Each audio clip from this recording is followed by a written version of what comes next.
Welcome and thank you for joining us for today's webinar session, The Monument Quilt, Creating a Public Culture of Support for Survivors of Domestic Violence and Sexual Assault. This training will introduce you to the Monument Quilt, an ongoing collection of stories from survivors of rape and abuse to transform our current culture of public shame into a culture of public support. Building off the Monument Quilt, this training offers ideas and tools for creating a safe space for survivors, explores using art and activism for healing, and describes how to use the quilt to transform local community responses to rape. So before I introduce today's presenters, we'd like to start by posing a polling question. So I'm going to go see if I can load that question now. Let me see. And you should be seeing the polling question on your screen. Just send me a message in the public chat if you do not see the question. If you do, we'd like you to respond, how do you describe your role? So you can click on one of the responses. Either you would consider yourself working in administration, community education, community organizing, direct service, prevention, or perhaps you identify in some other way. So feel free to type that your alternate response in the text chat.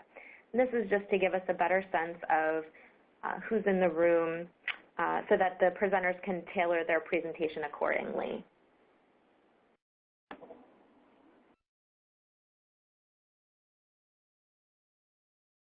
Okay, I see your responses are coming in. I'm going to go ahead and share the results. So it looks like most of you, or many of you on today's session identify as providing direct service, so 40%. 20% of you identify in some other way. I see Kenya identifying as a national TA provider. Hi, Kenya. If there's others, go ahead and type those responses in the text chat. Some of you represent administration, community education.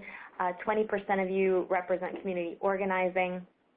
So thank you for sharing that. That's really helpful to our presenters to know.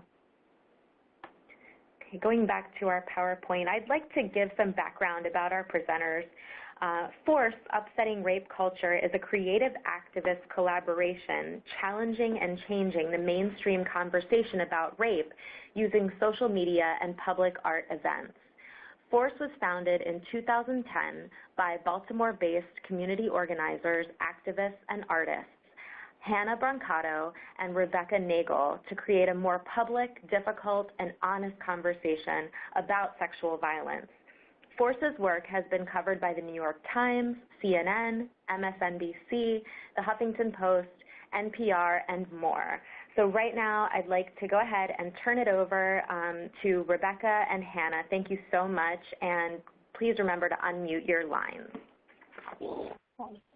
Hi, everyone. Welcome. We're so glad to have everyone join us for the webinar today. My name is Rebecca Nagle, and I am the co-director and co-founder of FORCE, Upsetting Rape Culture and the Monument Quilt Project. And my name is Hannah Brancato, and I'm the co-founder and co-director of FORCE and the Monument Quilt.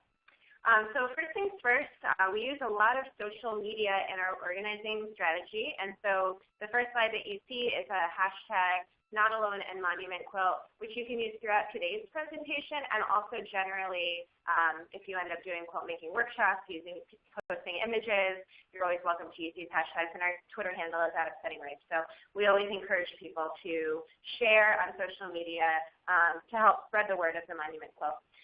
So FORCE Upsetting Rape Culture is an artist and activist effort to upset the culture of rape and promote a counterculture based on consent.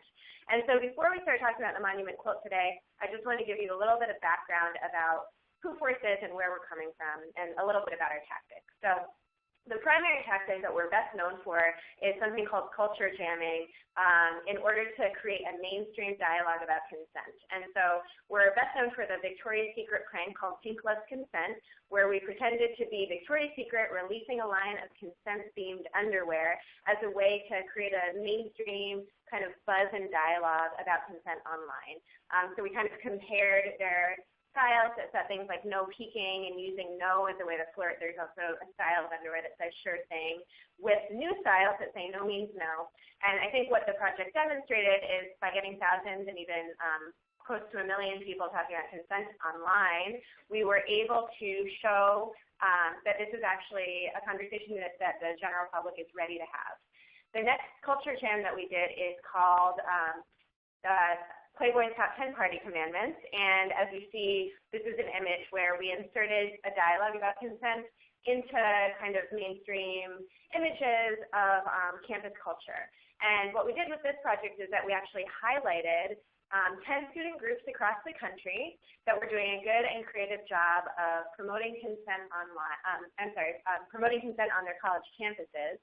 And in this case, we actually made the comparison of rape is only a good time if you're a rapist, while consent is a good time for everyone. What we really wanted to point out is that Playboy's usual top 10 party school list, which is what we were spoofing in this culture jam, tends to highlight schools that have a problem with rape. And the question is, who is that school a good time for? And so we have to kind of redefine what a good time means. And so, we use these kind of lighthearted messages as a way to really just insert dialogue into mainstream conversation that may not already be there, and get a lot of kind of press and coverage around that. So that's the first vein of our work, which is the goal of that is to make consent a more mainstream idea. And the second main vein of our work is creating a culture of support for survivors. So this is an infographic that we use to really talk about what we were talking about. So in our culture, we feel like survivors of sexual assault and domestic violence are blamed. So survivors feel isolated, silenced, blamed, and are made to doubt themselves. And we want to live in a culture where survivors are supported. So where we tell survivors you are not alone, we are listening, it's not your fault, and we believe you. And so in imagining and envisioning this type of new culture and the cultural transformation that would need to take place for that to happen, we've been doing projects along that line. So we got this idea from an author named Judith Herman, who wrote a book called Trauma and Recovery. And in the book, she's talking a lot about PTSD, and that veterans of war experience high rates of PTSD, and that for veterans of war and for families who've lost loved ones, we have public monuments like the Vietnam War Memorial pictured here, where people can come together and communities can actually connect around these tragedies instead of the survivors of the tragedies being further isolated. And Judith Herman goes on to say that we have no such public monument to survivors of rape. And so in that idea, Force started creating public monuments to survivors of rape and abuse. The first public monument we created, we sort of started using these guerrilla tactics of creating these temporary monuments on the mall. And the first monument that we created, we floated a poem in the pool of the National Mall that was written by a survivor that read, "I can't forget what happened, but no one else remembers." And that really speaks to the isolating experience of surviving domestic violence and sexual assault. I think within domestic violence, oftentimes people feel like they're alone. They can't tell loved ones that they were in an abusive relationship. They feel really silenced by the stigma. And we know that that's how that cycle of violence continues, and it's perpetuated. And so by bringing this issue out to open, we're working to remove stigma and also create a public culture where survivors are supported and they have community support. So the project that we're currently working on and what we're here to talk to you about today is the Monument Quilt. And the Monument Quilt is another temporary monument to survivors of rape and abuse. And it's a crowdsourced collection of stories containing either messages of support for survivors, stories from survivors, or stories from secondary survivors. So we're going to go through a couple images of what these quilt squares look like. They're 4 by 4 foot red pieces of fabric. Sometimes they're written on in Sharpie. Sometimes they're sewn. Sometimes they're painted. And again, they contain these messages. The first image that we looked at, if we just go back a couple slides, just shows sometimes she can't let me love her, which is a message from a secondary survivor. So while we invite folks that might not be survivors themselves to participate, we always ask them to share their own story from their own perspective, not to share somebody else's story. The next one is a statement that's from a survivor about their experience. And, again, all of these are kind of highlighting particular parts of rape culture that allow violence to continue and that perpetuate sexual violence. Please don't tell me it never happened or that I should be over it by now. And so like many of the statements on the quilt from survivors are also instructing the general public how they can better support survivors. And so people can participate by making their own quilt square. Anybody is invited, and folks can also host workshops. The quilt squares ultimately come together in public spaces like this one pictured here on the National Mall. This was one of the very first displays.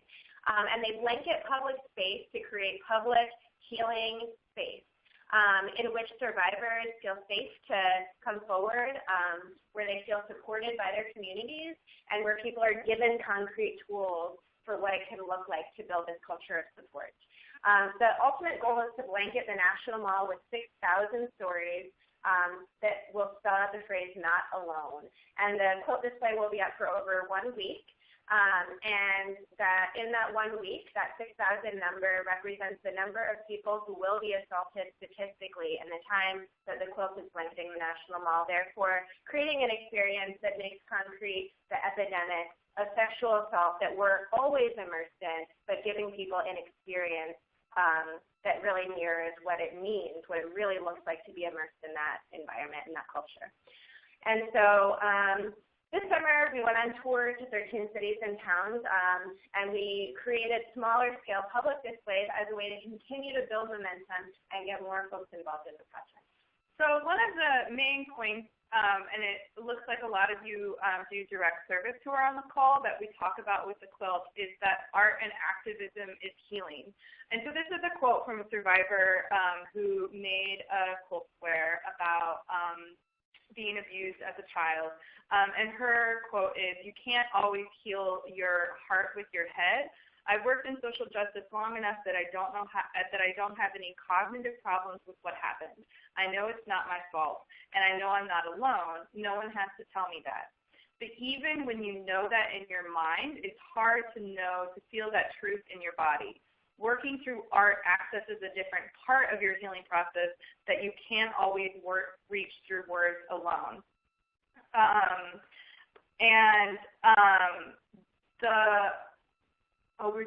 We'll go back and answer that question. So just to build on that and to think about it in the context of a therapy setting or in a group therapy setting, we have also heard from therapists and people who've used the Monument Quilt as a tool that it goes beyond sort of what we can do with traditional therapy, both because it gives people an expressive, a creative, and a physical outlet, and also because it's really about connecting survivors to a community. So instead of getting support one-on-one from an individual therapist or an advocate, it allows survivors to not only get the support of people that they might make quilt squares with, but also everyone who will see their quilt square and part of this larger movement. So just to go back, we got a question in the chat box, we got a couple questions. So one question was, how will visitors be able to view this layout, which probably going back to the National Mall. So we're actually in the process of archiving the quilts that we collect. And so our goal is every time someone collects a quilt square, and it's optional, but if people provide their information and fill out a form, they get a reference number, and then we'll be using those reference numbers when we blanket the lawn at the National Mall to tell people approximately where their quilt square is in the hopes that they can come and find their quilt square within that layout. And then we'll also be taking aerial views so that way people can see in the context of what it'll be like, because it'll be so big that it'll be like in a sea of red rather than being able to read the letters. Yeah, it'll definitely be more of an immersive experience, but there'll be maps and kind of images to show people. And we got a second question that looks, is there a way to have our city added to the tour? So the tour that happened this past summer already happened, but the quilt is continuing to travel. So we're going to be going to a couple different places in January. We're going to be going to Oklahoma in April. And so if we have groups that can sort of help us organize volunteers and organize funding and find, a location and things like that and do that local organizing, the quilt does travel. And we'll continue to do different local displays until it's finally displayed on the mall in 2017. And just so for the first 13-city tour, we raised funds through Kickstarter, and now we're kind of working with groups on more of an individual basis in order to fund the travel. So this is a picture of a quilt display we did in Quapaw, Oklahoma. We worked with the Quapaw Domestic Violence Program and actually and also an environmental justice program in Northeast Oklahoma to host this display. This is a picture of a display we did in White River, South Dakota. We worked with the White Buffalo Calf Women's Society, which is actually the first domestic violence shelter on an Indian reservation in the U.S. So it's a long, really important history. We, as you can see here, this is Wilma signing the quilt. And at the quilt displays, there are interactive places. So there are places where people can sign the quilt, and we also have places where people can write their own stories, which happens frequently that people will read other people's stories and then write their own story and add it to the quilt. So one of the other things that we talk about in the culture change that the quilt is creating is sort of this idea of where the burden of violence is placed. So with domestic violence and sexual assault, too often the burden is carried by the survivor, and we want in the cultural transformation that the quilt is creating to really create communities where the community can carry that burden. So here's a quote from a survivor, that's actually myself, about my experience of being a survivor, and I feel like a lot of my early models for healing as a survivor of childhood sexual abuse really had to do with myself and sort of the work that I could do internally, which was helpful but felt very incomplete because, you know, for my own experience, I don't feel like I'm what's broken or necessarily like what needs to be fixed. I think what's broken is this society and this culture. And so as an individual, to not be, you know, the thing that needs to be fixed, but to have it be broader has been an empowering experience. And that's been echoed by a lot of the survivors who have participated in the project by giving people an outlet for activism. In a lot of ways, it almost is like the last step or a complete healing process. So that way it's not a problem that we have to carry alone or even just our problem in general in the first place, but we can start to really put it in that broader cultural context.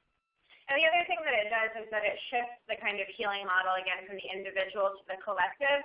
So for some people, the kind of process has to begin individually, but for many, it's got to begin as a collective healing process because it is something that affects entire communities. And even for those who might begin on an individual level, it's important to have options for different ways to engage in healing. And we believe that what we're doing is providing another option and that there should continue to be more choices like this.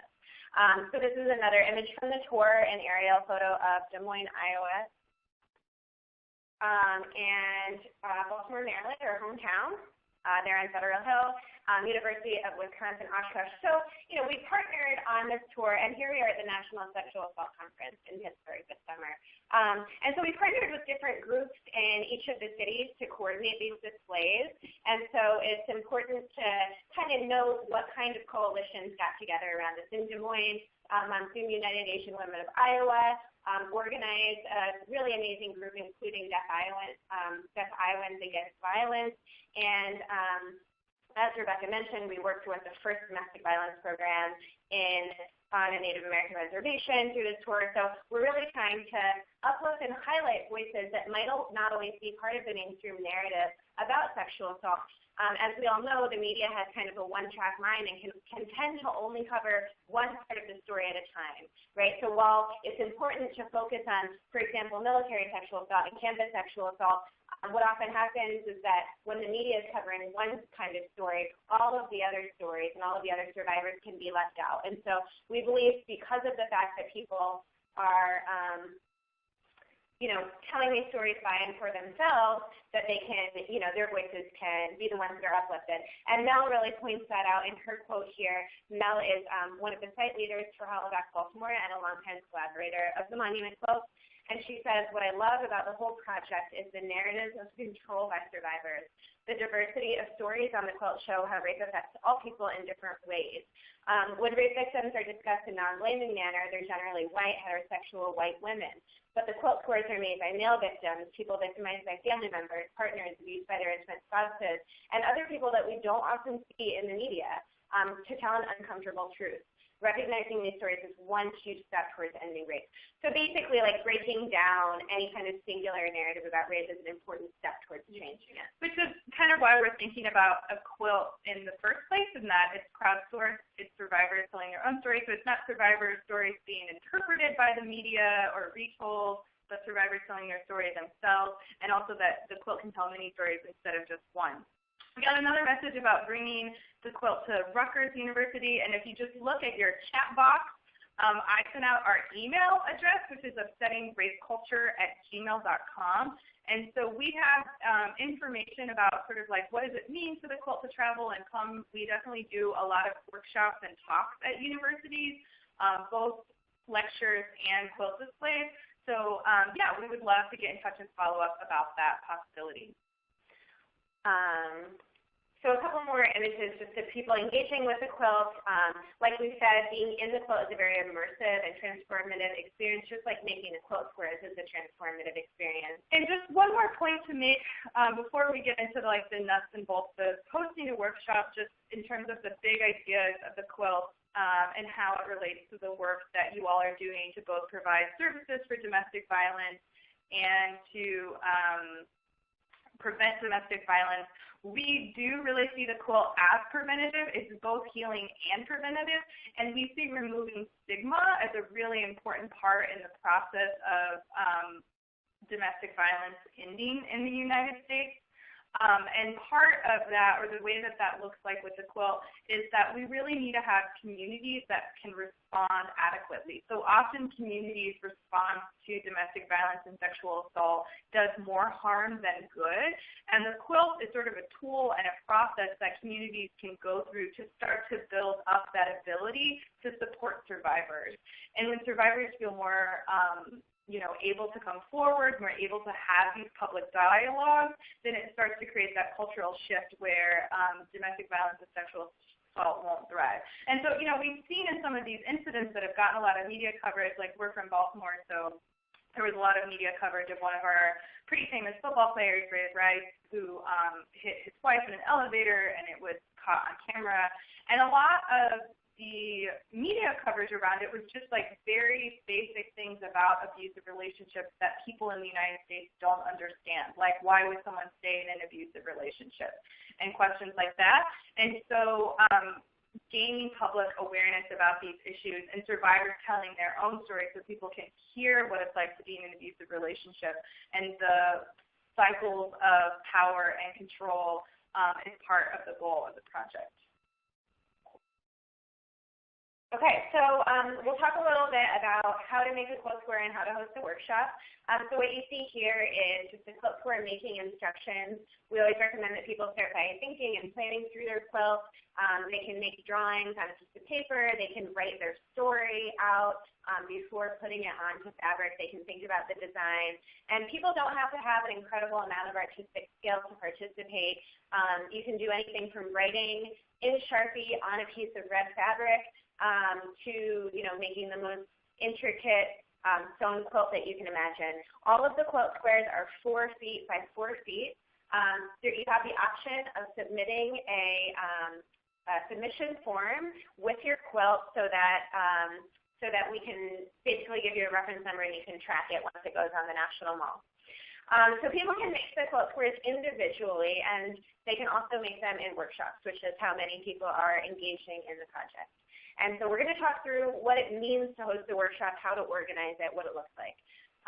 The first thing is that we have a full set of the tools, like many of the PDFs that you're going to see here today are also available on our website, and we'll show you how to access that a little bit later. In our step-by-step guide, we actually just break down like how you might structure the day for a workshop. You can do a one day, you can do over several sessions, and you can also you can do a drop-in, or you can work with the same group over a period of time. So there's different ways to structure it. And so the first thing to think about is getting prepared and setting up. You want to find a space and think about who the participants are going to be, and think about who's going to facilitate. Let me just break those things down a little bit for you.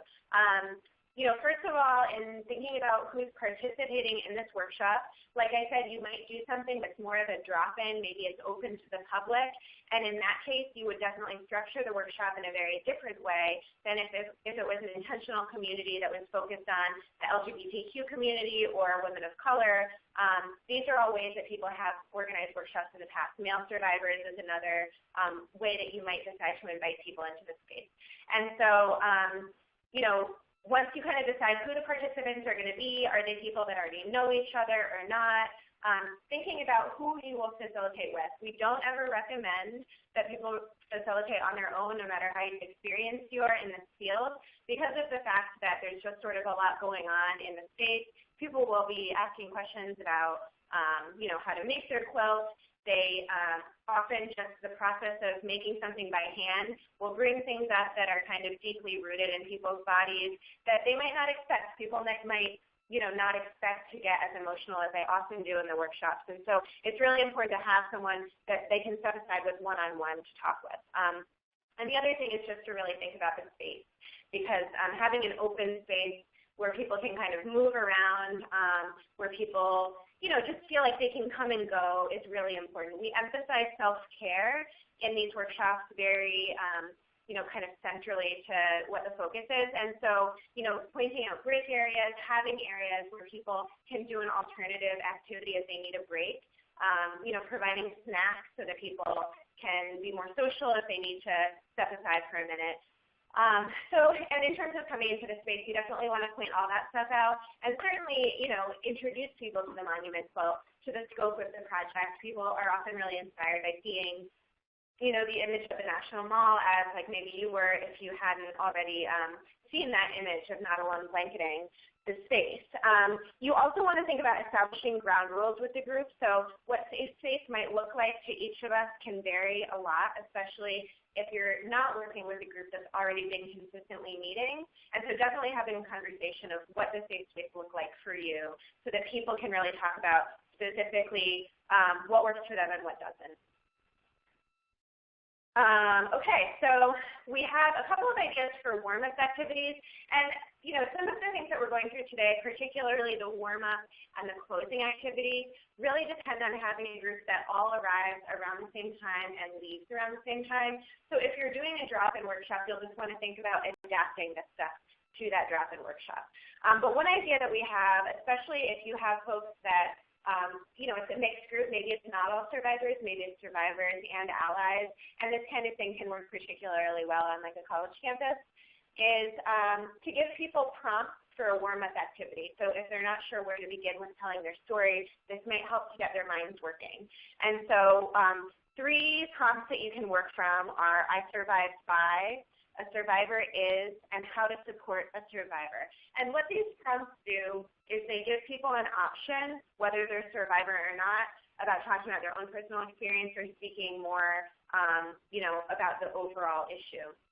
And so, these prompts can be used as an optional at once, or you could also do them over time, over a period of 3 weeks.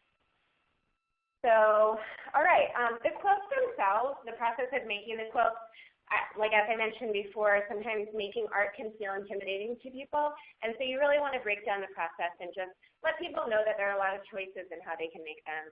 You can, sew, you can paint on the fabric, you can use stencils. Just stay within, what I would recommend is staying within your comfort level as the facilitator, and not to bring in materials that you're not really sure how to use, because that'll just add to the overwhelm of what the space can be in the first place. And so, any and all of those are fine, and we've seen people do a variety of different things. Just make sure that you demonstrate and show people what there is available, just so that people know how to do it. And then just, we have a little note, please, not to use puffy paint, washable marker, or hot glue, or paper, because all of those things will eventually come off of the fabric, and we want them to last for decades. Rebecca, can I stop you just for a moment? Yeah. We had a question come in. Rahima is wondering, how would you promote the event of making the quilt itself? And specifically, how would you promote it to college undergrads? Oh, that's a great question. Sorry we missed that question. Well, so we have tools in our toolbox. So if you go to the monumentquilt.org, I think it actually might be the next slide. Oh, never mind. Okay, so if you go to the monumentquilt.org, there is a tab under, so if you click on workshops, and then under workshops there are resources for facilitators. And so we have some template invitations that you can use and adapt to talk about your activity. And then also we have a template poster. So those are some tools we have, and then also some things that different people have done. So college campuses have organized workshops where people have come and made a quilt square in an enclosed space. And also college campuses have done it at other events. So sometimes at like a Take Back the Night event, or during Sexual Assault Awareness Month, maybe like a table in a space. College campuses have done it that way too. So one thing to think about is getting student leaders involved, because they're probably going to be the most effective at inviting other people to the event. And so I would definitely think about that. I also would think about maybe a series of programs to raise awareness and let people know about what the Monument Quilt is, and sort of, generate focus and attention ahead of time. So you might do like a more open, what does a community of support for survivors look like, tabling kind of event that leads up to, quilt making event that's focused on survivors. Yeah, and another thing that some campuses have done is, if they don't have the resources to bring the entire Monument Quilt to campus, you can also think about displaying the quilts that students make. So, if a group of 15 students makes 15 squares, and then you want to be able to display those on the campus, that's a possibility too. Okay, so just back to the slides here. So we always recommend also doing closing activities, and this actually really does apply whether or not people are coming and going from the workshop. So what we suggest if people are coming and going is to ask everyone to have one other person witness their quilt before they leave. It doesn't have to be that they read the story in detail or that they even talk about it, but just to have somebody else witness and observe what it is that they created. Other ideas that we have are having the group go around and share their quilts. Any of these ideas, make sure that everything is optional. We want to always be creating choices instead of limiting people's options in the workshop setting for the Monument Quilt. And so people can share their quilts. They can also share what it felt like to make the square. And that gives people room to talk about their story as little or as much as they need to, depending on where they're at. And then the image that you see here is a ritual that we do at the end of quilt displays with all the volunteers. And what we do in this is talk about what did we bring with you, and what did you take away. And so that activity is another option for quilt square making workshops as well. So the final thing is that we're working with University of North Carolina, Greensboro to evaluate the quilt workshops. And so we actually have the evaluation form online at the link that I believe was shared in the chat box before. So going to resources for facilitators, there's an online version, and then there's also a paper form. And if you do a paper form, then you can actually just mail those in to us with your quilt squares. And so we encourage you to use that and help us, continue to track how the workshops are impacting survivors. Great. So another tool that we have available online is a booklet called Knowing How to Support Survivors. And the booklet includes some, basic tools for witnessing, how trauma works, and then, what to do when certain things come up.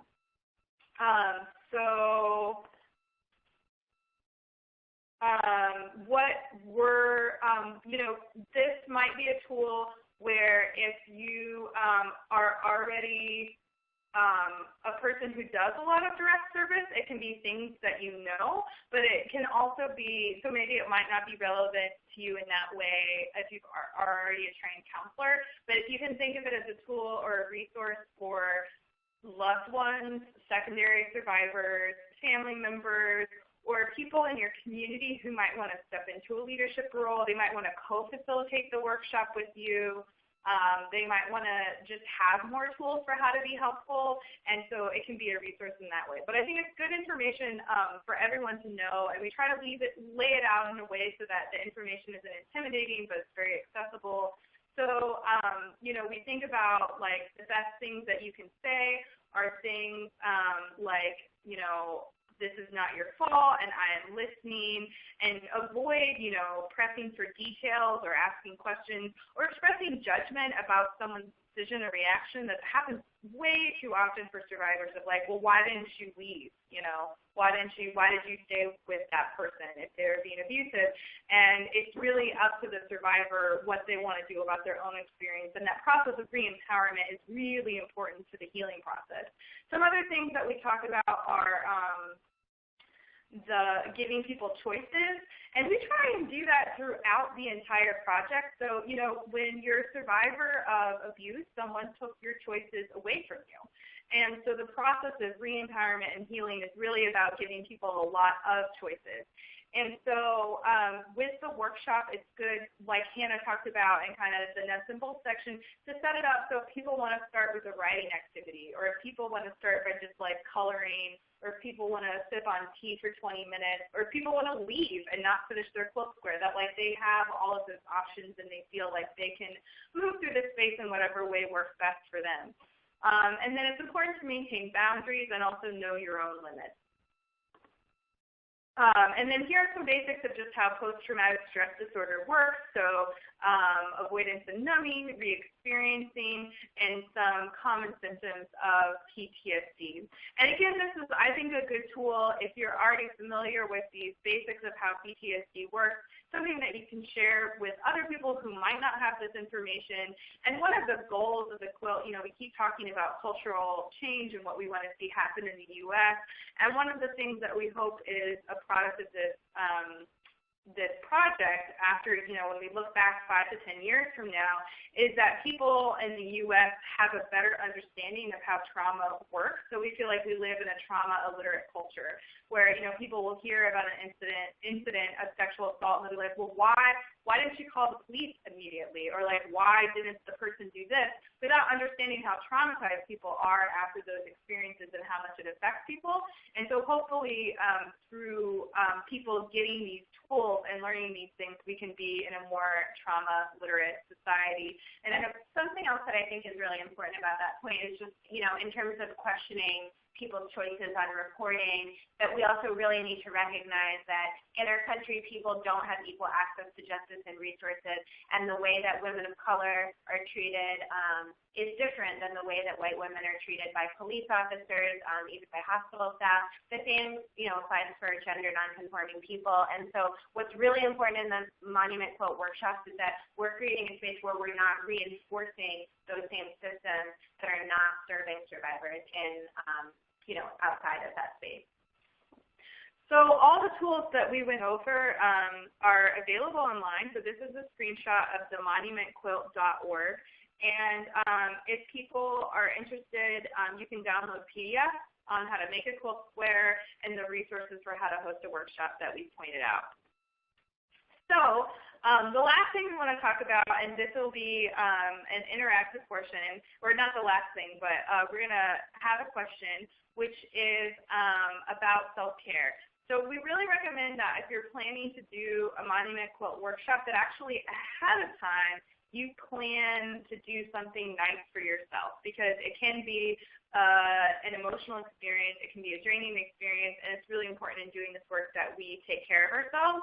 So in that vein, if people can use the chat box to let everyone know what is something nice that you've done for yourself recently. It can be reading your favorite book, taking a long walk.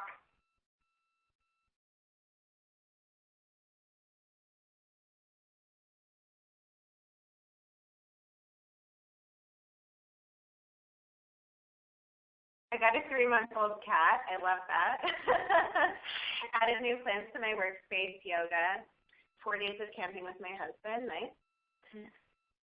Yeah, and especially for those of us, that are in this field long term, we definitely need to build this stuff into our day-to-day lives, not just when we are doing a workshop or something special.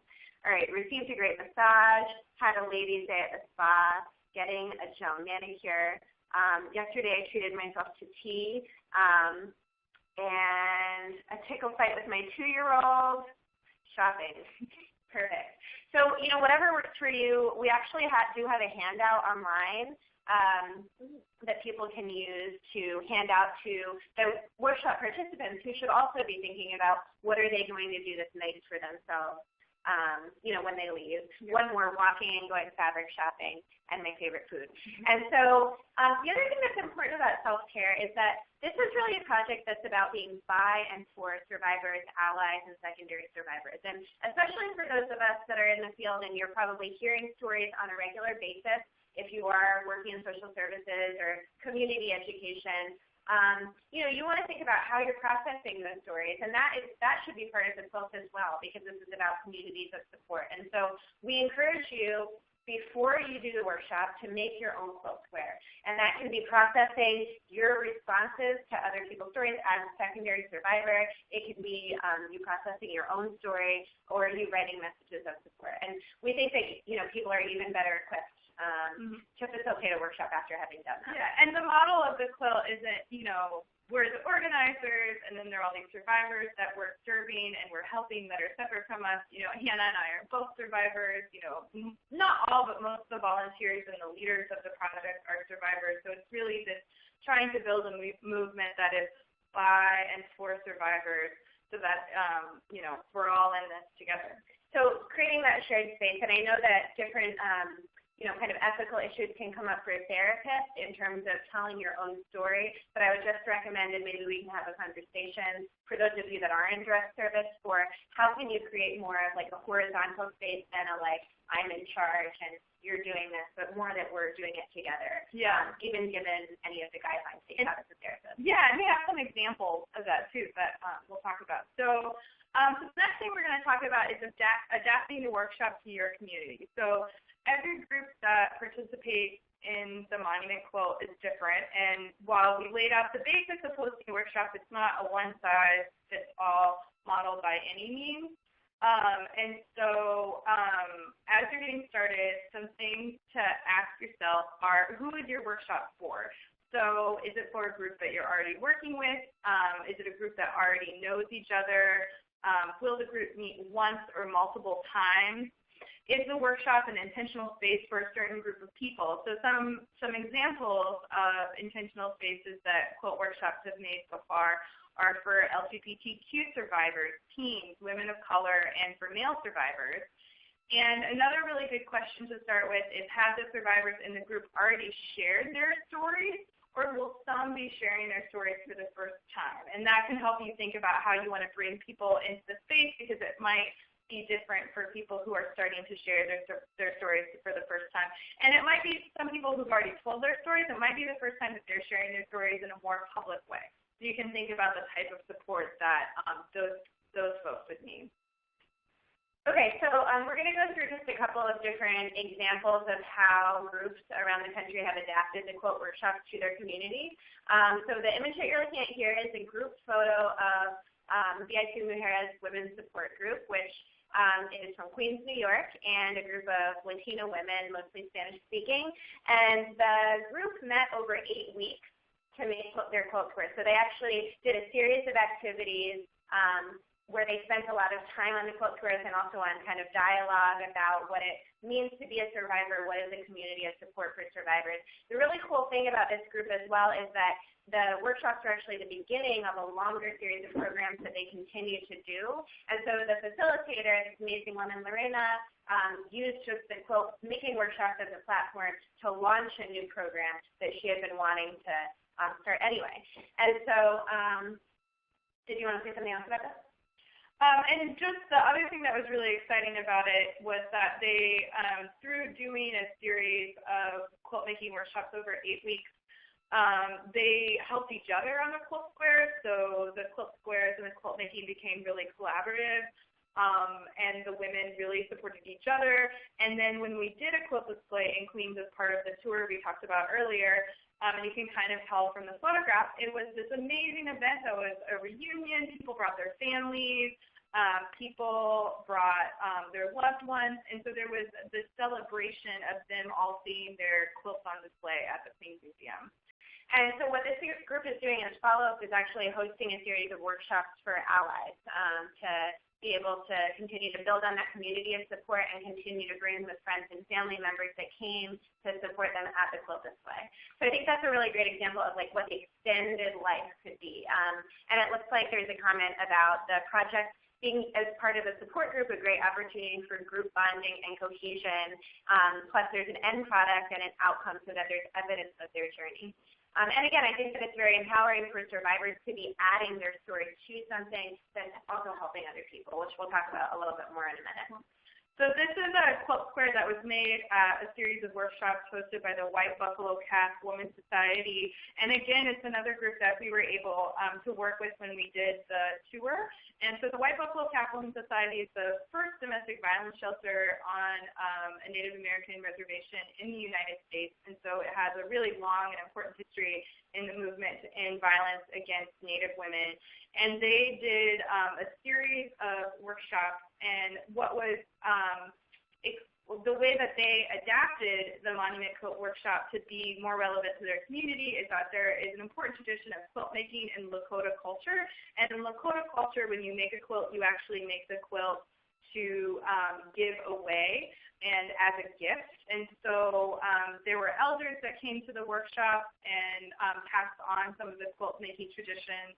An elder and a quilter actually spoke at the display we did in White River and talked about some of the quilting traditions and shared some of her quilts that she had made. And also what's important is sort of these messages becoming part of the quilt. So the message Lakota women are sacred is a really powerful message. We actually, when we were in Des Moines, there was a woman who was Lakota in Des Moines who saw that as part of the quilt and was very moved. And especially in talking about the movement and violence against Native women are, we are 2.5 times more likely to experience violence than any other ethnic group, and 88% of the violence against Native women is from non-Native people. And so, when we start to think about like the goals of the quilt, getting those messages in the quilt so that the U.S. public can start to understand how actually the laws in the United States and the culture and the stereotypes about Native people create that high rate of violence is really important. And so by collaborating with groups that are led, by people that are affected in these different ways, such as Native American community, the quilt is containing messages that when people see it, like as Rebecca said, the experience of the women, when they see themselves in the quilt. And that's really important that people of a variety of backgrounds and a variety of different experiences are seeing themselves in the quilt. And I love this comment that says, being victimized is temporary, but being a survivor is eternal. And that realization is evidence of empowerment. The project is a beautiful outlet. Thank you for that. That's amazing. So another group that we worked with that did, again, a long-term series of workshops is the Krieger Family Center, which is an outpatient facility serving children in Baltimore. And so in this workshop, it was basically adapted to young people under the age of 18. And so we just wanted to talk some about the way that the therapists adapted that workshop. Yeah. So the therapists, the teams that were in the group therapy had also been in individual therapy, so they had a network of support around their healing process. But for a lot of times, for most of the participants, it was the first time they'd ever talked about their sexual abuse besides directly to their counselor. And so it was a huge step forward for them to be able to share that in a group. So the therapists who worked with them did some warm-up activities. So they started by talking about like who a survivor is, or what does it mean to survive, or I survived by.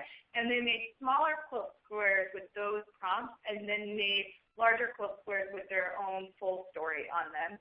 And one of the things that happened actually that was great is the Krieger Center is actually based here in Baltimore.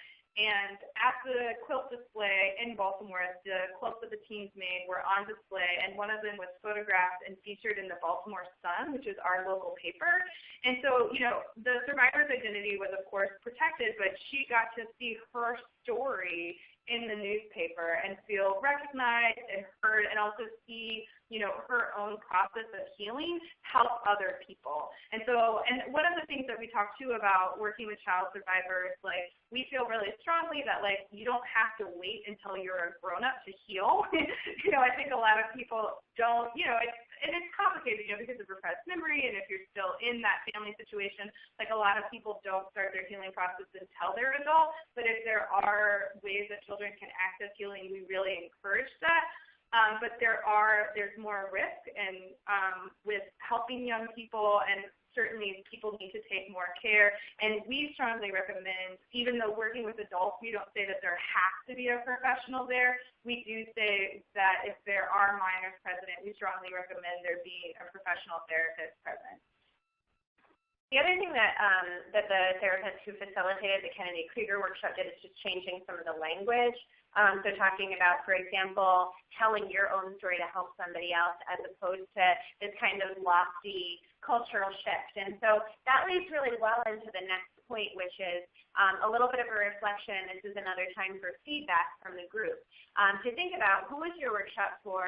What language, structure, or activities do you think would help to ground their healing process? So the Monument Quilt template, the workshop template that we've developed, is meant to be helpful. It's not meant to get in the way or be restrictive. And so we definitely encourage people to adapt it to their communities. And so what we'd love to hear now is, what are some of the ways that you could see adapting the Monument Quilt workshop to the community that you might work with? So people could type their answers into the chat box.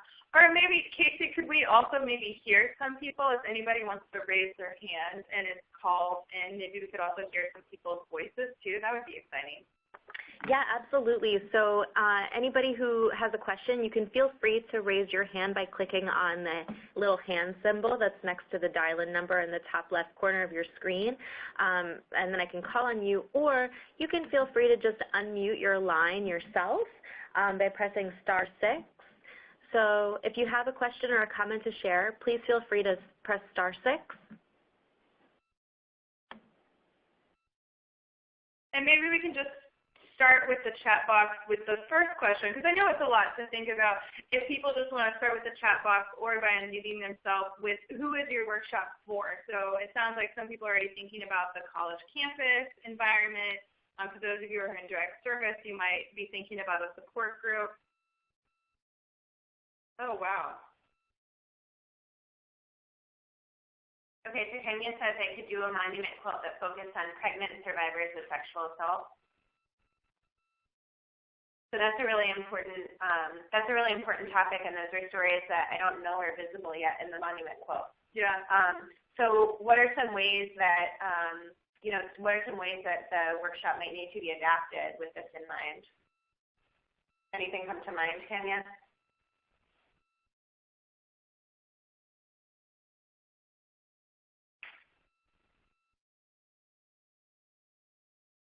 Yeah, sorry, my question was, so what are some ways that you could see the template that we went over today being adapted for a workshop focused on pregnant survivors? And Kenya, you can feel free to chat your response, or you can unmute your line pressing *6. And for others, you'll see the question posed in the text chat there. What are some ways you would adapt the workshop, maybe to in what communities and what settings? So everybody can feel free to respond. Yeah, this is Kenya. I unmuted my line. Can you hear me? Yes. Okay, great. So I was just thinking about earlier some of the things that you talked about in terms of making sure that there was information in there about how to help survivors process.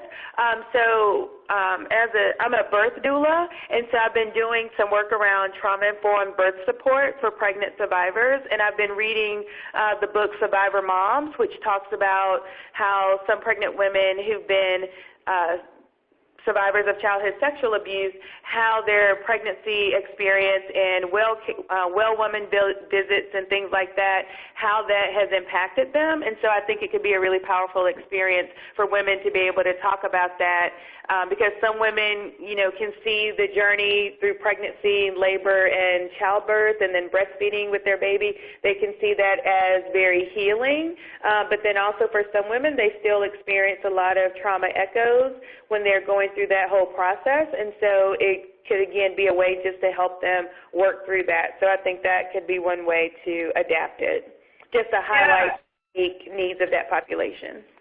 Yeah, that's a really good idea. My roommate actually is a midwife, and so she was a doula, and she now does home birth midwifery. And so she helps a lot of clients, because a lot of clients have a lot more advocacy in the home environment than in the hospital environment. And she's actually going to do a workshop with midwives about their experience of supporting so many women through the birth experience that have had trauma. So it's kind of a place for midwives to talk about what that support role felt like for them. And I think that that's a great example, what Alexa is planning to do, of that self-care piece, where definitely doing the workshop for the pregnant women who are survivors of sexual assault, but also recognizing that for you as a facilitator of that space, that you're also holding a lot and carrying that story. So Barbara said it's domestic violence support group, definitely, in terms of community building and some of the things Casey brought up before.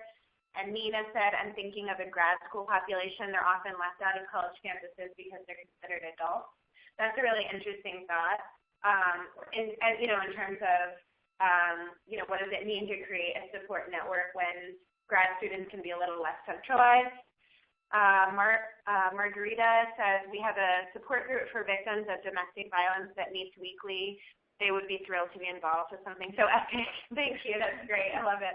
Yeah, I think the weekly support group is definitely an important space. And, I mean, it's even part of how we developed the model for the, for the Monument Quilt, came out of some support groups. Life says, so many in my community, 3 prominent college campuses, an active LGBTQ community. Another question that came in, child survivors groups, DV groups, male survivor groups.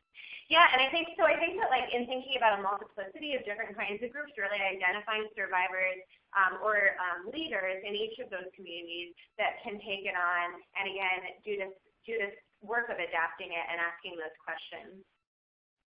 So we just got another comment. My student government is planning to focus on student survivors or survivors of campus sexual assault. Sexual assaults on college campuses are way too underreported. I think it's vital to create a safe space for survivors to share their stories. And I think that the timing with that is really important now. So we're hearing, it seems like every week there's a new high-profile media story about sexual assault on a college campus. And it's great that it's getting more attention, but I think what's missing is how actually common that is. And so it's not, these isolated instances that are getting the story, or there are these isolated instances that are blowing up, and with the story in the Rolling Stone recently and all that stuff. But it's so common. So how do we create spaces while we're creating this national conversation around it? How do we create spaces to talk about how much of an epidemic it is, and it's not just the isolated incidences? Yeah, and Rahima, I appreciate that comment and the one that you mentioned before, where it's really setting people up to think about like a lifelong learning process, which certainly applies to students, but it applies to anybody that would participate in that. Great. Does anybody who talked about what kind of group they would work with want to share with the group, either on the line or in the chat box, what kind of things that they would do to adapt their workshop to their community? Any tools or activities or anything that people are thinking about? And as people are thinking about that said, I was thinking about bringing the display to a state first and then seeing which groups could come forward and show interest in a workshop, which I think that could be a great approach just in terms of people experiencing the power of the quilt. And they really do have an intense energy. They hold a lot of emotion and weight and stuff. Yeah, and definitely, like, one thing we're working with a group in Oklahoma the Native Alliance Against Violence. And so we're going to go to Oklahoma in April, and we're working with them to get groups participating in advance of us bringing the quilt to Oklahoma in April. And so when we display it in the Capitol in April, it'll contain a lot of stories from Oklahoma, and then even those people who participated and helped make those quilt squares can come. So North Dakota, we would love to go to North Dakota. That would be great.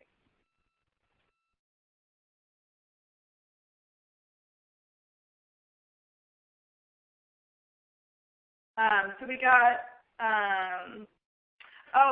a couple more comments. So we are planning on involving the LGBTQ student organization and other diversity-based student organizations, as Rutgers Newark is the most diverse campus in the USA. Oh, that's awesome. That's great. I actually didn't know that about Rutgers. That's awesome. And statewide conferences can be great opportunities for displaying the quilt.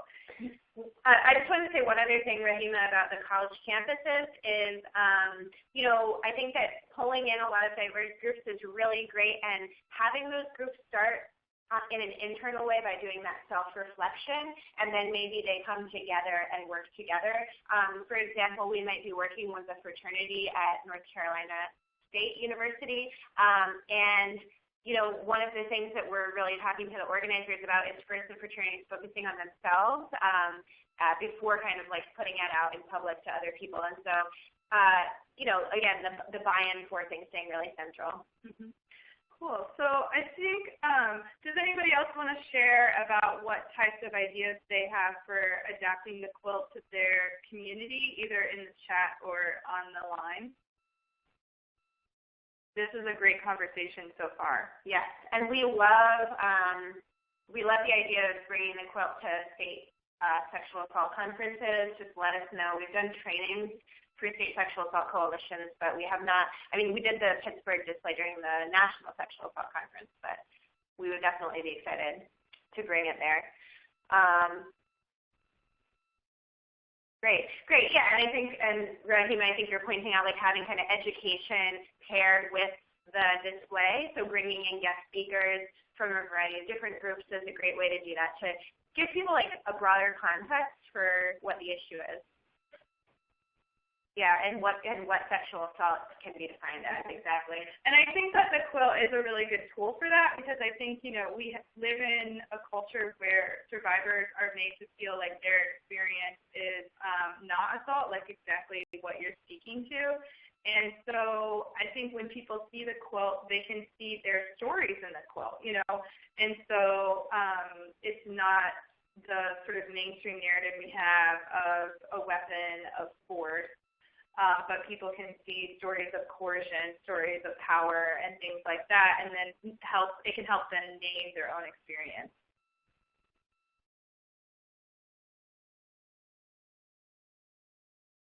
Okay. Yeah, so definitely, like, I see a lot of comments that are about, like, other groups doing similar work. Somebody mentioned vagina monologues and, like, integrating the quilt making workshops into other regular programming. So that's definitely something to think about. Okay, so we're definitely available for further like helping you plan your workshop. You can email us at settingraveculture@gmail.com, and we're actually happy to set up planning calls to talk specifically through your idea with you about planning your workshop. And now we wanted to open the floor up to more general Q&A, and again, people can raise their hand or unmute themselves and ask a question verbally, or they can ask in the chat box. This could be anything generally about the Monument Quilt, about our past work, about the workshops, about planning, any thoughts that you have. Yeah. And I wanted to just mention something. We didn't put it in the slideshow because it's happening pretty recently, but just another model for how to do workshops is that you can also do workshops around advocacy issues and to raise awareness about a specific issue. So one thing that we organize nationally and then here in Baltimore is people making quilt squares in support of Marissa Alexander. As you all probably know, Marissa Alexander is a survivor of domestic violence who was sentenced to 3 years in prison for firing a warning shot while she was undergoing abuse by her estranged ex-husband. And so she's actually, she took a plea bargain and is serving the rest of that sentence now. We were originally going to do a quilt display at her trial, but now we're going to do it at, she still is actually could face more charges, so we're going to go down to Florida at the end of January at her next trial. And so, I mean, her case really shows the deep injustice of how not only survivors are treated by our justice system, but how people of color, and especially women of color, are treated by our justice system. And so we collected quilt squares from people from across the country and hosted a workshop in Baltimore where people made quilt squares in support and in solidarity with Marissa. And a lot of people also told their own stories of surviving domestic violence. Some people told stories of losing loved ones to domestic homicide and how important it is that women have the right to defend themselves. And so it can be, quilt workshops can also be issue specific in that kind of way, and it can be a rallying point to bring people together. So if there's, you know, an injustice or an issue going on in your community and people want to do something about it, a quilt workshop can be a tool and a platform for people to raise up those concerns. Okay, here's the question. Is it wise to do a joint event for the quilt making with a local domestic violence shelter in Newark, and this is in reference to working with students, or is that too much to ask of a student population and survivors seeking shelter? So I guess what I would say to that is that I think that the quilt is a fantastic opportunity for, you know, the student population and people seeking shelter to see what they have in common. And I think that the danger would be students falling into like a service-oriented role in that situation instead of thinking about it as doing something together and being part of, you know, something together. So I think maybe if the two different groups had like their first workshop separately and then they came together to finish them or to share them, or even for a display, it seems like it could be really powerful. But I also think that it depends on the participants and maybe is a question of polling people. But yeah, thanks for that question. Any other questions before we wrap up?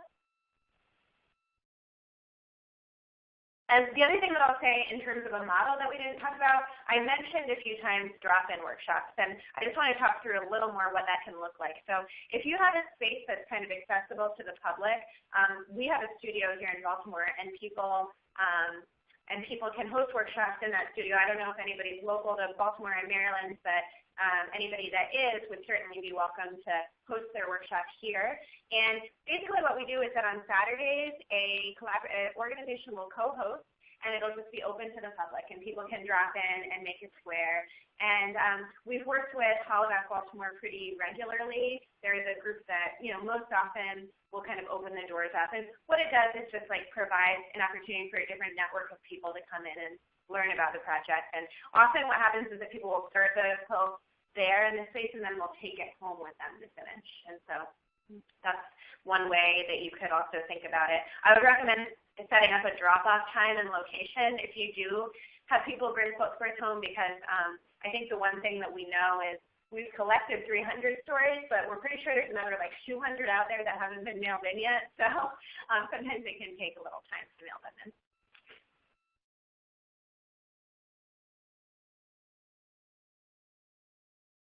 Rebecca and Hannah, I did see that an additional question came in. I don't know if you feel like you have time to address it. Yeah. So we got another question. How would it rest with survivors to have the quilt they make to eventually be displayed at the art gallery of our university?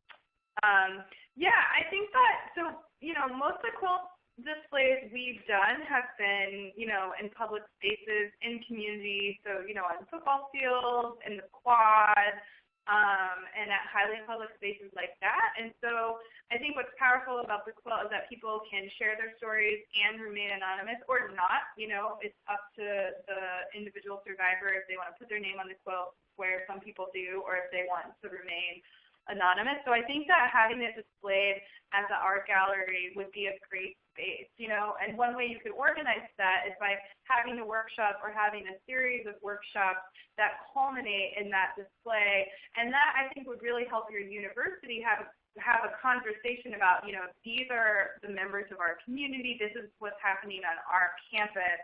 and how can we create support for those people?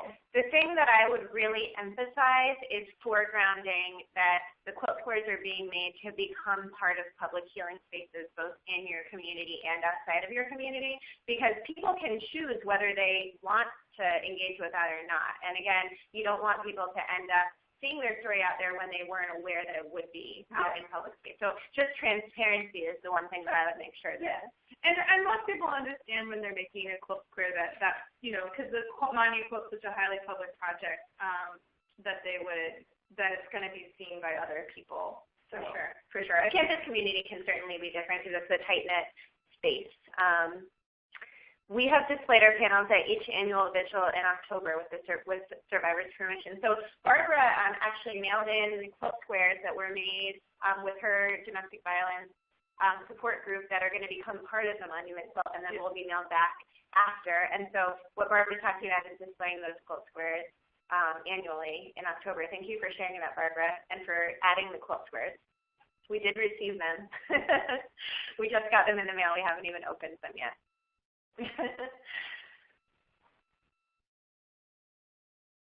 Okay, so before we close, I want to give people just one last chance to ask any questions or make any comments that you may have for our presenters today. And let's see, I see there is one more slide, so I'm going to go ahead and display that, to follow up with information at upsettingrapeculture.com or themonumentquilt.org. And you saw that Rebecca and Hannah shared their email address in the text chat. Maybe you could just put that in one last time so people can copy and paste that before they leave today's session. I do want to thank you, Rebecca and Hannah. It's so funny. I couldn't tell throughout today's presentation which one of you was speaking. We get that a lot. You sound very similar, which I think is just a testament to your cohesion. So I really appreciate that and that you bring that dynamic. I think it's been a wonderful presentation. I hope everyone's really enjoyed it. I'm feeling so inspired, and I hope you are too, and prepared to just move this project forward on at the community level. So thanks again to everyone for participating. This session will be shared. We'll be able to send out a link to the recording in a few days, and you will also, after the close of this session, receive an email with a content link that includes a number of handouts that I think can help you in bringing this project to your community. So thanks again to Rebecca and Hannah and to everyone for participating, and I hope you have a great afternoon. Thank you all so much. And I just in the chat box added our Facebook link and our Twitter link and our email. And then these two websites, upsettingrapeculture.com is more about sports, and then at themonumentquilt.org is all the information about the quilt and all the resources. Thank you so much.